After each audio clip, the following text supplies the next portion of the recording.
EPS-95 pension धारकांसंदर्भात एक महत्त्वाची update समोर आलेली आहे। काल माननीय कमांडर अशोक राऊत यांनी लाईव्ह येत बऱ्याच अपडेट EPS-95 पेन्शन धारकांसाठी दिलेल्या आहेत आणि आपल्या चॅनलचे बरेच व्ह्यूअर EPS-95 पेन्शन धारक असल्यामुळे ती अपडेट तुमच्यापर्यंत पोहोचवण्याचं काम हे आमचं आहे।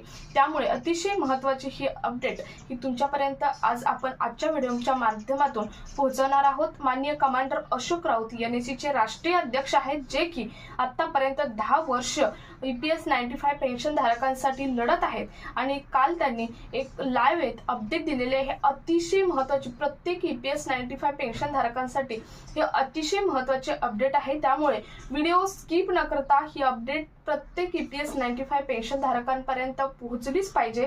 त्यामुळे व्हिडिओ स्किप न करता शेवटपर्यंत बघायचा आहे। चॅनलवर पहिल्यांदा आला असेल तर अशा महत्त्वपूर्ण आणि गव्हर्नमेंटच्या नवीन अपडेटसाठी चॅनल सबस्क्राइब करा। त्याचबरोबर शेजारील बेल आयकॉन सुद्धा ऑन करून ठेवा, म्हणजे असेच महत्त्वपूर्ण अपडेट तुमच्यापर्यंत रेग्युलर पोहोचत राहतील। तर नमस्कार, मी पूनम आणि तुम्ही पाहत आहात पुन्हा एक नवीन अपडेट।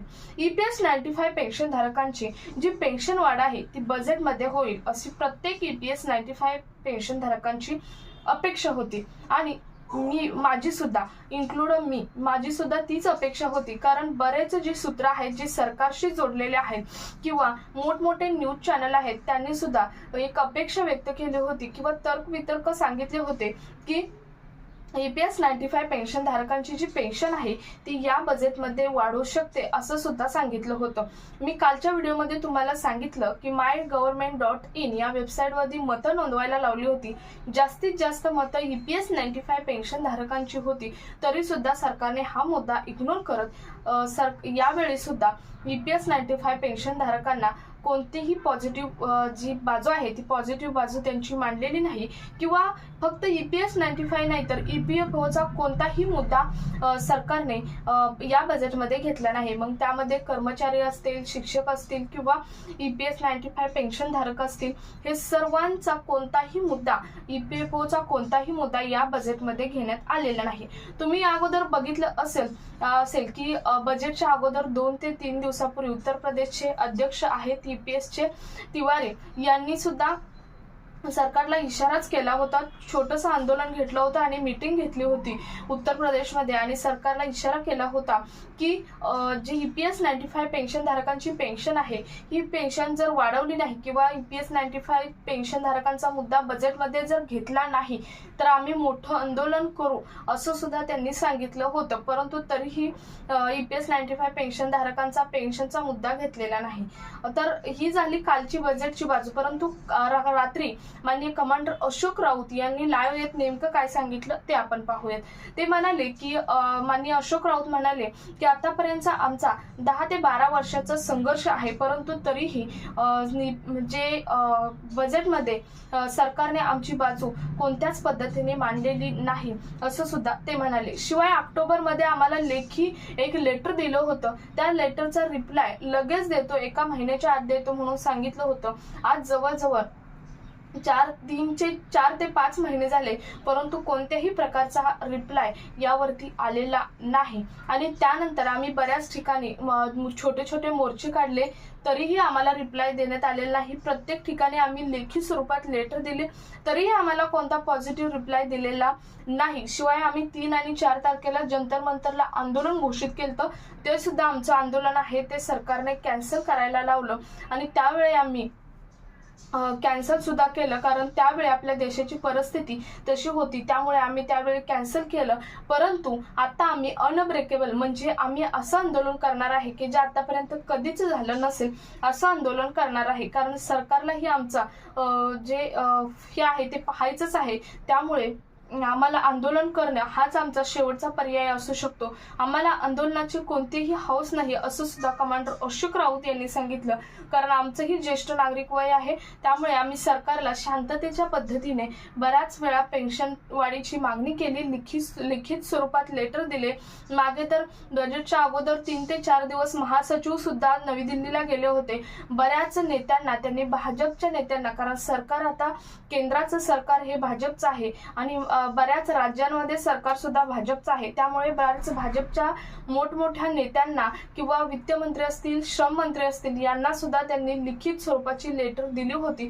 तरी आणि त्यांना एक अपेक्षा होती की एवढं सगळं केल्यावर या बजेटमध्ये जी घोषणा आहे पेन्शन वाढीची ती होईल, परंतु झालेली नाही. त्यामुळे माननीय कमांडर अशोक राऊत यांनी एक तारीख डिक्लेअर केलेली आहे, ज्या तारखेला मोठं आंदोलन केलं जाणार आहे आणि तुम्ही आजच रिझर्वेशन करा असं सुद्धा त्यांनी रात्री लाईव्ह सांगितलेलं आहे. आणि ती तारीख आहे ती म्हणजे 9-10-11 मार्चला हे आंदोलन केलं जाणार आहे नवी दिल्ली जंतर मंतरला. आणि नवी दिल्ली जंतर मंतरला आंदोलन करण्यासाठी तुम्ही आजच रिझर्वेशन बुक करा असं सुद्धा कमांडर अशोक राऊत यांनी लाईव्ह रात्री सांगितलेलं आहे. त्यामुळे प्रत्येक EPS 95 पेन्शन धारकांना त्यांनी एकच रिक्वेस्ट केलेली आहे की तुम्ही प्रत्येक जण जसं जसं होईल तुम्हाला तसं तुम्ही प्रत्येक जण या आंदोलनामध्ये सामील व्हा. आणि आपल्याला असं आंदोलन करायचं आहे की सरकारने आपल्याला पॉझिटिव्ह रिप्लाय दिलाच पाहिजे, त्याशिवाय आपण आंदोलन सुद्धा मागे घ्यायचं नाही. आणि आंदोलन ही तीव्र आंदोलन करायचं आहे, मोठं आंदोलन करायचं आहे. आणि हे मोठं आंदोलन होण्यासाठी प्रत्येक EPS 95 पेन्शन धारकांना सहभागी होणं हे तितकंच महत्त्वाचं राहणार आहे असं सुद्धा माननीय कमांडर अशोक राऊत यांनी लाईव्ह रात्री सांगितलेलं आहे. सो तुमचं यावरती काय मत आहे कमेंटच्या माध्यमातून तुम्ही जरूर कळवू शकता.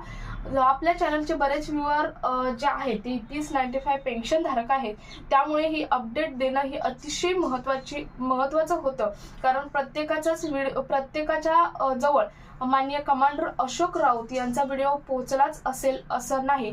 त्यामुळे आपल्या चॅनलचे बरेच व्ह्यूअर EPS 95 पेन्शन धारक असल्यामुळे हा व्हिडिओ ज्यांच्यापर्यंत पोहोचला आहे त्यांनी जे EPS 95 पेन्शन धारक आहेत दुसरे त्यांच्यापर्यंत जास्तीत जास्त शेअर करा. त्यांना ही तारीख ही समजू द्या की तुमचं नक्की आंदोलन कधी होणार आहे. कारण हे जर आंदोलन तीव्र करायचं आहे तर प्रत्येक जे सध्या कंडिशनमध्ये आहेत म्हणजे ज्येष्ठ नागरिक आहेत, त्यामुळे ज्यांना व्यवस्थित चालणं होतं किंवा बाकीचे शरीराने जरा फिट आहेत म्हणजे बऱ्यापैकी फिट आहेत. आता ज्येष्ठ नागरिक वय म्हटल्यावर काही ना काही प्रॉब्लेम चालूच असतात, परंतु बऱ्यापैकी फिट आहेत त्या प्रत्येकाने या आंदोलनामध्ये सामील व्हा.